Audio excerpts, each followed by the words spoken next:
Di siang hari ini 15 menit kuliah 15 menit, mudah-mudahan cukup Bapak Ibu.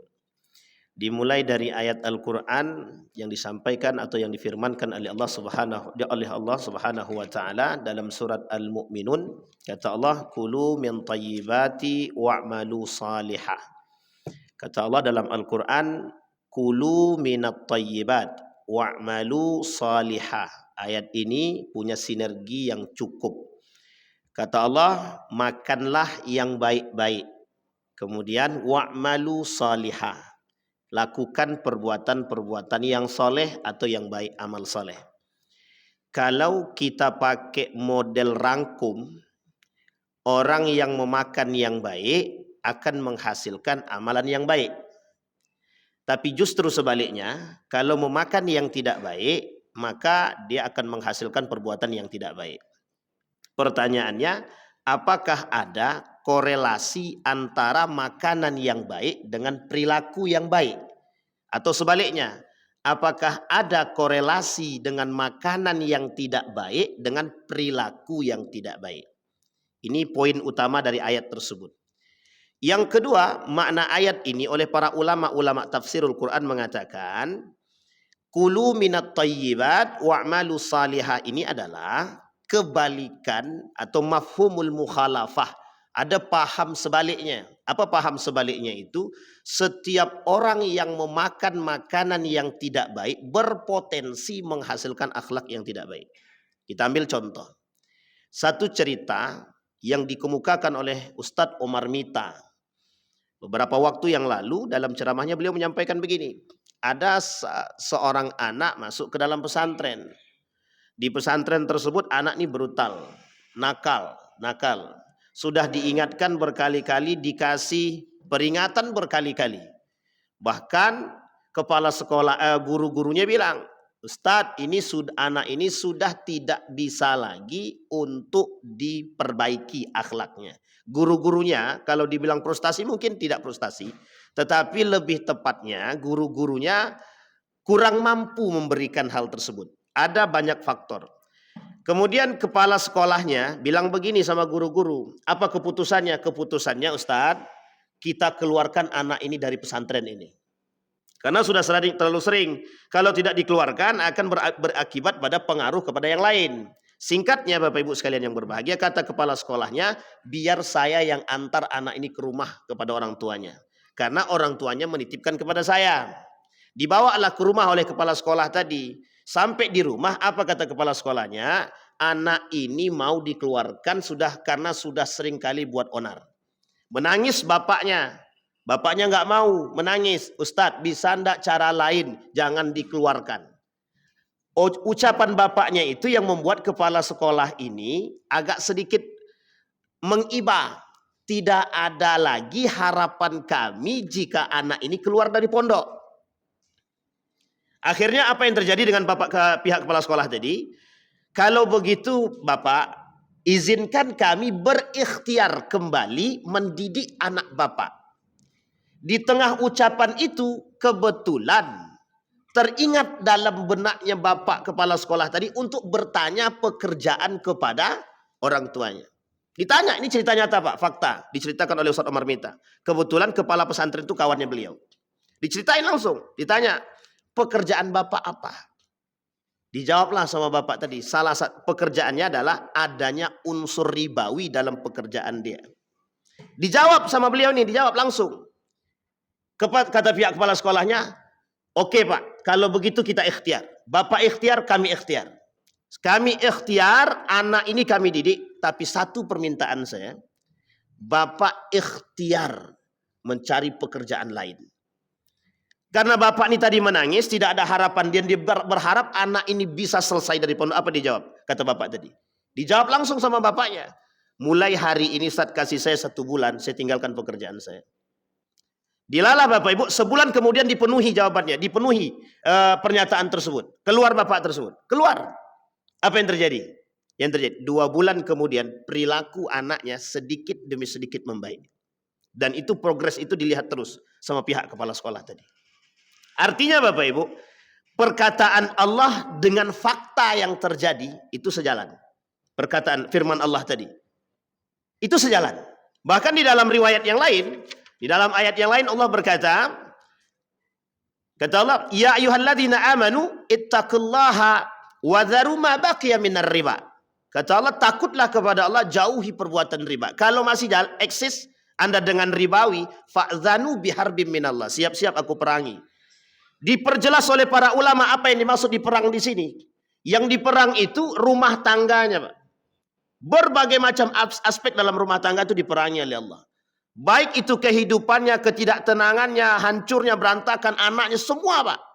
Jadi imbasnya bukan pada pelaku saja. Kepada yang terkandung, yang terikat dalam ikatan tersebut. Termasuk yang diberikan makan daripada perbuatan tersebut. Oleh para ulama tafsir mengatakan, apa yang dimaksud dengan thayyibat di situ?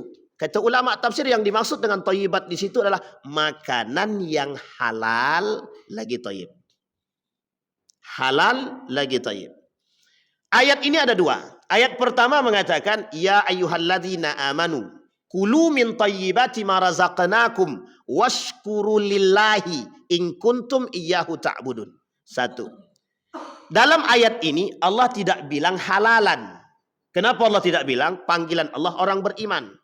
Ini korelasinya adalah kalau orang itu manusia, masih ada, mungkin bisa jadi bukan orang yang beragama Islam, Allah panggil dengan sebutan yang berbeda. Ya ayyuhan nas kulu mimma fil ardi halalan thayyiban. Manusia panggilannya. Ya ayyuhan nas, wahai manusia, makanlah yang halal lagi baik. Tapi kalau orang beriman, ya ayyuhalladzina amanu tadi tidak Allah panggil lagi, tidak Allah sebutkan lagi kehalalan. Alasannya sederhana, orang beriman pasti mencari yang halal, itu pasti itu. Jadi kalau ada orang beriman tidak mencari yang halal, jawabannya sederhana kata Imam Al-Ghazali, tidak beriman. Jadi kalau ada orang beriman mencari yang tidak halal, berarti dia tidak beriman. Pertanyaannya adalah, apakah ada, kembali kepada pertanyaan yang di awal, korelasi antara yang halal itu dengan perbuatan? Pernyataan ulama mengatakan bukan persoalan pada perbuatan saja. Orang yang memakan makanan yang haram atau tidak mengindahkan yang halal, dia sedang menentang Tuhan. Atau bahasa lainnya, adamu ita'atillah. Dia sedang tidak taat kepada Allah. Ini dalam konteks ma'anil ayat. Daripada makna-makna ayat tadi. Coba kita lihat dalam hadis baginda Nabi Muhammad SAW. Kata baginda Nabi Muhammad SAW, talabul halal faridah. Mencari yang halal itu wajib. Bagi orang muslim, wajib. Sama halnya kewajibannya seperti menuntut ilmu. Faridah. Jadi Bapak Ibu, nuntut ilmu agama itu hukumnya wajib ain. Fardu ain. Artinya Bapak Ibu, apapun Bapak Ibu titelnya, mau ekonomi, teknik, atau ekonomi, atau apapun akuntansi semuanya, belajar agama hukumnya wajib. Wajibnya wajib ain. Itu belajar agama. Ini dimaknai oleh para ulama sama. Yang dimaksud ilmu di sini adalah ilmu agama. Kewajiban menuntut ilmu agama fardu ain, sama halnya kewajiban mencari yang halal bagi seorang muslim. Karena identiknya adalah iman. Jadi kalau dikatakan orang yang memakan yang haram, yang subhat, yang haram, kalau kita katakan tidak beriman, itu sebenarnya tidak salah. Karena pernyataannya begitu. Imam Ghazali bilang, tidak beriman seseorang kalau dia tidak makan yang halal. Pertanyaannya adalah, mungkinkah yang halal itu merubah perilaku? Sangat mungkin sekali. Orang yang suka makan yang haram, makan yang halal, itu lidah dia biasa berkata yang baik. Tapi kalau lidah dia terbiasa dengan perkataan yang mohon maaf keji, fakhsha, rafas, dan lain sebagainya, itu biasanya banyak yang dimakan kalau tidak haram ya subhat itu. Makanya Bapak Ibu kalau kita rujuk kepada ashab, Nabi bilang begini dalam hadisnya, tapi dianggap batil hadis ini. Tapi secara fakta itu tidak batil. Secara fakta ya. Tapi secara derajat hadisnya dia batil. Kata Nabi begini, ashabi kan nujum. Sahabatku itu seperti, sahabat-sahabatku itu seperti bintang-bintang. Wa idza iqtadaitum ihtadaitum. Kalau kalian mau mengambil faidah dari mereka, maka kalian akan mendapatkan petunjuk. Maksudnya kehidupan para sahabat Nabi itu sudah sangat layak dijadikan contoh. Pertanyaannya, bagaimana kehidupan para sahabat dengan yang haram atau dengan yang halal? Kita jawab, Pak. Ali bin Abi Thalib menghindari yang syubhat. Ali bin Abi Thalib menghindari yang syubhat. Pertanyaannya, yang syubhat dia hindari, bagaimana yang haram? Bisa dipahami Bapak Ibu ya? Yang syubhat dihindari, bagaimana yang? Sementara yang syubhat ini Bapak Ibu sekalian yang berbahagia, makna syubhat itu artinya adalah hukum yang tidak jelas. Barang yang hukumnya tidak jelas. Disampaikan oleh Nabi dalam hadisnya, halal jelas, haram jelas. Di antara kedua halal dan haram ini ada umur mustabihat. Mustabihat. Artinya umur mustabihat ini umur yang tidak jelas. Pertanyaannya adalah banyak mana yang tidak jelas atau yang haram? Banyak yang mana? Yang haram atau yang tidak jelas? Yang tidak jelas hukumnya. Lebih banyak apalagi sekarang. Di akhir zaman itu cuma dua yang paling banyak. Satu yang haram, yang kedua yang syubhat. Justru yang halal itu semakin dipersedikit. Kita ambil contoh. Ini andai kata ya, kita tidak, meskipun salah nih berandai-andai, tapi kita berharap ini tidak terjadi. Apa harapan kita? Kalaulah seandainya dibuka pasar sebebas-bebasnya, maka ada kemungkinan makanan-makanan yang masuk ke Indonesia ini itu tidak ada pakai label halal. Andai kata tidak ada label halal, kira-kira mungkin tidak menambah keraguan kita? Mungkin atau tidak? Sedangkan yang ada label halalnya bisa dicampur dengan minyak babi. Bagaimana yang tidak halal? Bisa dipahami Bapak Ibu ya? Ini poin penting untuk kita pahami. Jadi Bapak Ibu, konteksnya adalah orang yang menjaga makanan, orang yang menjaga segala macam dari hal yang haram itu adalah wara. Dan kata Imam Ghazali, itulah wara yang terendah. Baru berani menjaga diri. Kalau dia bisa lebih berhati-hati, bahkan tidak mendekati yang syubhat, itu level waroknya tingkat 2, bukan tingkat paling atas. Dan ini berat Pak. Kita menghindari yang syubhat aja susah. Menghindari yang haram aja susah, apalagi yang syubhat. Gitu deh. Ini kan syubhat Ustaz, nggak jelas hukumnya. Nggak jelas jangan dibuat Pak. Imam Ibnul Qayyim Al-Jauziyah mengatakan, syubhat itu tidak akan cenderung kepada yang halal. Tidak akan. Syubhat itu cenderungnya kepada yang haram. Syubhat cenderung kepada yang haram. Jadi kalau syubhat saja cenderungnya kepada yang haram, gimana yang haramnya Pak? Bisa dipahami Bapak Ibu ya? Ustaz ini agak bahaya sedikit. Tidak. Kita beriman ini harus begitu memang. Orang beriman wajib dia mencari tahu kehalalan dan keharaman. Wajib Pak, itu hukumnya wajib. Baik, kita lihat di dalam ayat yang lain. Di dalam hadis yang lain. Kata baginda Nabi Muhammad sallallahu alaihi wasallam, "Man ishtara sauban bi asrati darahim." Siapa yang membeli pakaian misalkan, mereka beli pakaian tersebut dengan 10 dirham. Kemudian di antara 10 dirham itu, 1 dirhamnya haram. 1 dirhamnya haram.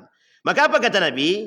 Semua yang 9 tadi menjadi tak bermanfaat.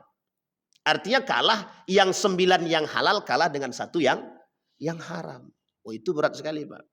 Kemudian Nabi bilang, apa konsekuensinya orang-orang yang memakan yang haram atau memakai mendapat dengan pendapatan yang haram? Dijawab konsekuensinya. 40 hari tidak diterima ibadahnya. Ini kalau bulan Ramadan kita makan yang haram, habis Ramadan kita Pak. Di bulan Ramadan kita makan yang haram, habis. Tak ada pahalanya sama sekali. Jadi itu berat Pak. Makanya di bulan Ramadan ini disebut oleh para ulama, terkhusus Hasan Al-Banna, dia bilang begini. Kata Hasan Al-Banna itu, Ramadan itu syahrut tarbiyah, bulan pendidikan. Coba didik diri itu, perhatikan betul, difilter betul Pak. Pendapatan kita tuh yang halal tuh yang mana, yang haram tuh yang mana, yang syubhat tuh yang mana. Kalau tidak ada yang halal, tidak ada yang haram, yang syubhat, alhamdulillah, berarti halal semua. Tapi kalau ada campurannya halal, haram, syubhat, tidak tahu kita, itu tolong diperhatikan betul Pak. Karena mohon maaf Bapak Ibu, ada 3 hal yang harus diperhatikan betul. Kalau rumah tangga seseorang ini berantakan, atau ada banyak ujian yang diterima oleh rumah tangga tersebut, atau mungkin beli mobil tabrakan, beli motor hilang segala macam, coba perhatikan 3 hal. 3 hal saja. Dan saya kira 3 hal ini sudah sangat mengakomodir semuanya. 1, sholatnya Pak. Sholat dia rajin, tapi masih berantakan, rumahnya masih dapat musibah yang besar. Nomor dua, perhatikan bagaimana bukan korelasi, bagaimana hubungan dia dengan orang tua kandungnya, baik perempuan dengan orang tua kandungnya, baik laki-laki dengan orang tua kandungnya, suami istri. Tapi kalau semuanya sudah baik, sholat baik, yang kedua juga baik dengan orang tuanya, pastikan yang ketiga, Pak. Yang ketiga ini mesti yang ketiga ini penyebabnya, Pak. Apa contoh yang ketiga itu? Halal ataupun haramnya. Jadi jangan dikira kita memakan yang haram sedikit itu kita masih bisa enjoy. Tidak bisa, Pak. Tidak bisa. Allah tak mau terima itu. Bayangkan orang berdoa tidak Allah terima. Anna yustajabalah. Apa sebabnya? Masrabuhu haram, minumannya haram. Mat'amuhu haram, makanannya haram. Malbasuhu haram, pakaiannya haram. So, kok bisa nyampaikan yang ini? Harus, Pak. Yang ini harus disampaikan. Saya ambil contoh sama bapak ibu. Saya pernah pergi ke Indomaret. Saya sebut mereknya langsung. Indomaret.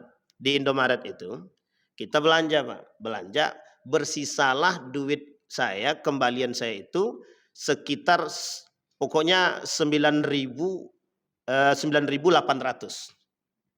Harusnya kan duit saya masih ada 300 di situ. Dikembalikannya 9.500. Hilang 300. Apa kata dia? 300-nya masukin kotak amal ya, Pak. Memang dia tanya, tapi itu pemaksaan. Atau yang kedua, kasus yang kedua sama. Apa dia bilang begini? Dia kasih sama saya permen. 300 tuh sekitar 300 atau 500 itu dikasihnya saya permen 2. Saya bilang sama dia, siapa yang beli permen? Saya tak beli permen, saya bilang. Sekarang pertanyaan kita adalah, apakah yang 300 ataupun yang 500 yang mereka ambil dari kita dengan paksaan tadi halal atau haram yang mereka makan itu? Kira-kira halal enggak yang mereka makan tuh, Pak? Atau haram yang mereka makan? 300 atau 200 tadi? Kecuali, ada kecualinya. Mereka mengatakan, Pak, mohon maaf, izin. Ini uang 300-nya nggak ada. Gimana, Pak? Boleh kami minta atau kami masukkan ke dalam donasi. Kalau kita katakan boleh, silakan. Kalau tidak, haram, Pak. Haram. Itu kata Imam Al-Ghazali begitu, haram. Kita lihat pandangan Imam Syafi'i. Apa kata Imam Syafi'i? Lebih parah lagi. Imam Syafi'i lebih kencang lagi dengan persoalan halal haram ini, Pak. Sensitif banget. Maka Imam Syafi'i itu termasuk seorang ulama, salah satu di antara sekian banyak para ulama itu yang sangat konsen dengan urusan halal haram. Sangat konsentrasi, Pak.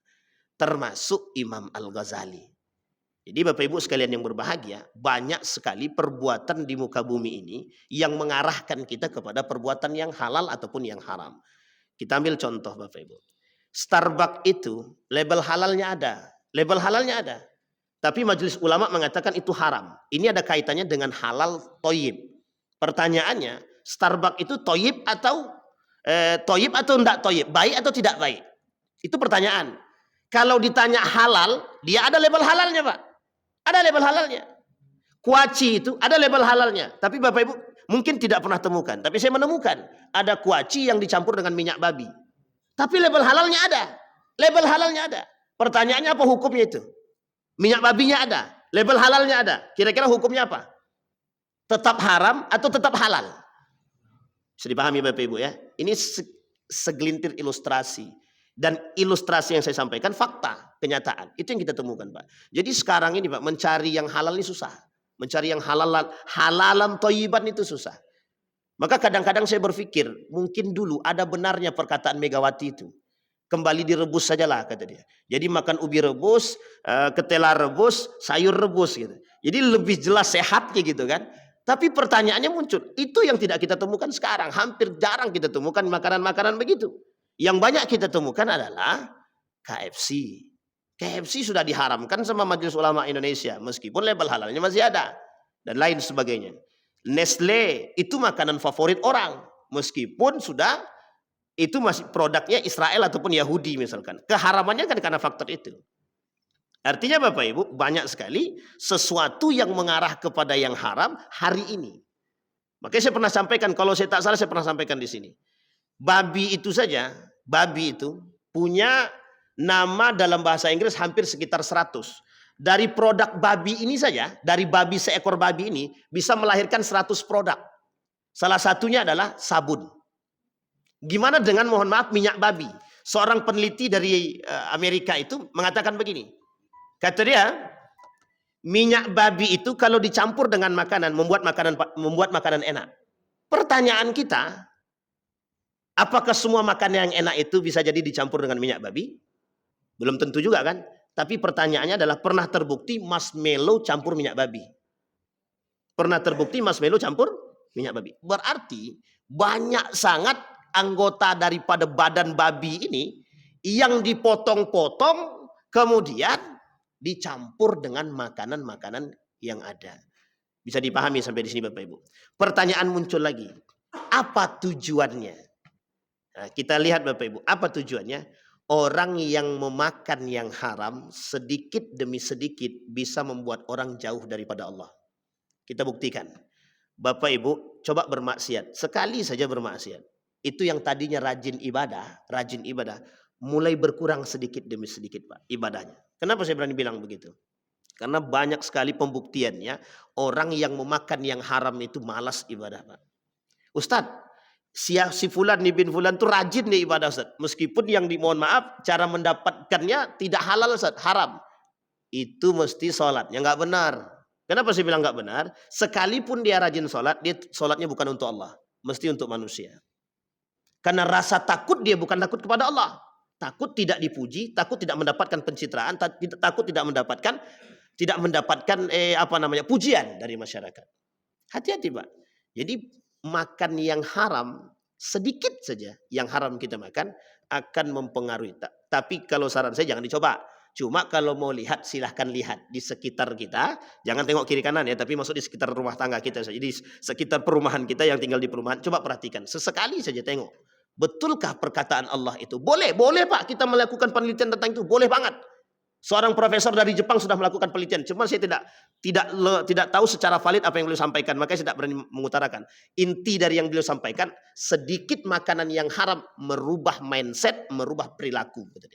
Artinya kalau ada orang yang malas ibadah, bisa jadi salah satu sebabnya itu. Bisa jadi salah satu sebabnya yang haram. Bisa dipahami Bapak Ibu ya? Nah maka saya mengajak kepada kita semua Bapak Ibu. Bukan hanya Bapak Ibu, termasuk saya pribadi. Yuk sama-sama kita hindari yang haram-haram. Kalau bisa lagi yang subhat-subhat tuh hindari. Makanlah yang sedikit halal berkah Pak. Banyak, si punya kawan itu ya kerja tapi memang pekerjaannya nggak halal.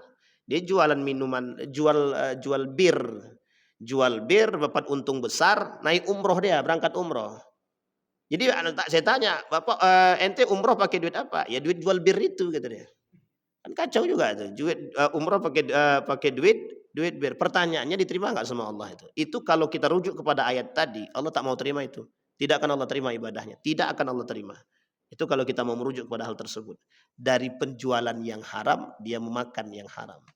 Makanya Bapak Ibu, ada pertanyaan kemarin itu, Ustadz, ada seorang artis berangkat umroh tertutup, tapi setelah setelah pulang dari umroh pakaiannya terbuka.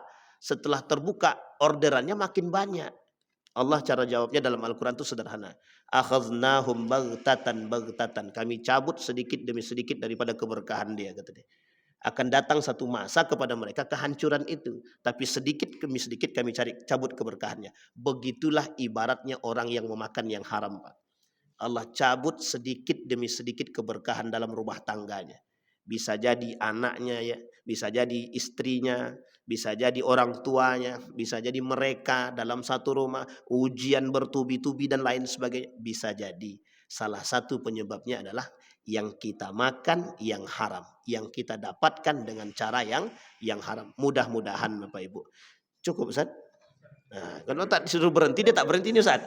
Ini penyakit saya begini nih Ustaz. Kalau tak disuruh berhenti, tak berhenti nih. Sudah berapa menit Ustaz? Udah lebih 20 menit? Alhamdulillah lebih juga ternyata.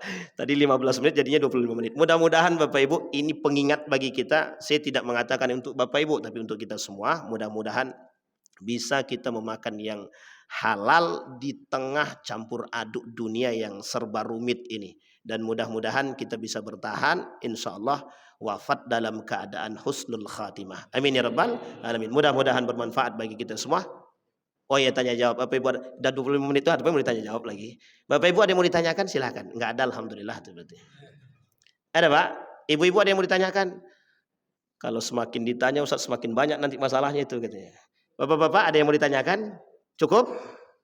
Aman Bang? Nah, baik, kalau sudah aman, insya Allah mudah-mudahan yang hadir ini semuanya husnul khatimah. Insya Allah tangan yang akan bertanggung jawab, kaki yang akan bertanggung jawab, lisan yang akan bertanggung jawab di hadapan Allah, insya Allah bersih semua, masuk surga. Amin ya rabbal alamin. Fa'tabiru ya ulil absar la'allakum tuflihun. Assalamualaikum warahmatullahi wabarakatuh.